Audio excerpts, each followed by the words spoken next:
Oh, hey, what's up? How you guys doing? All right, I hope. What does it say? My connection is what? Weak? Well, your connection's weak. How about that? Anyway, Black Flag 86. Good times. I used Jim Threat's ID to get in. It was not an all ages show. It was at the Handlebar, and it was 21 up. But they didn't even. They would just look at IDs like this. Yep. Which was nice. Um, I remember toward the show. It's in this book called "Get in the Van." They mentioned Pensacola in this particular show, and Patrick and Brad Vukovich, who was like super tiny at the time, me and Sean Hartig was there too. I think I'm positive, and we're hanging around with. Is that Rex Ray? Wow, Rex, how are you?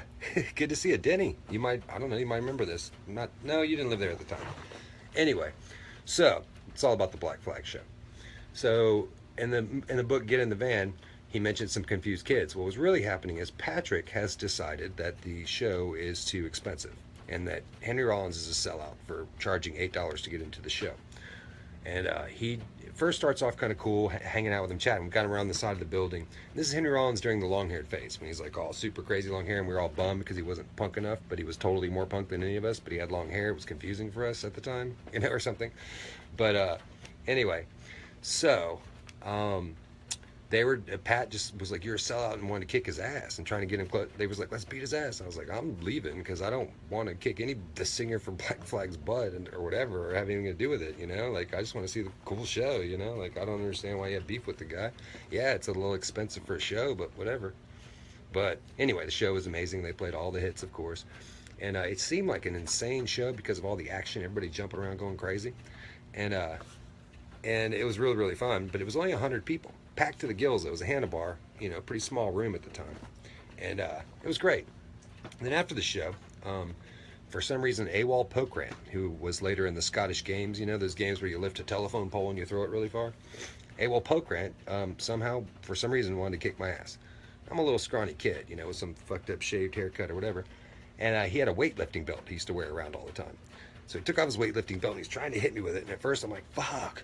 So I ran to the Fort Walton kids. We're in this van. I think Missy Graves was in there, this guy named Darren and some other guys.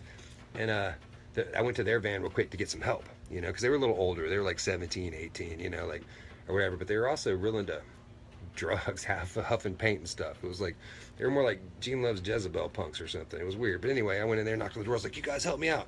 They looked through the window. They're like, no.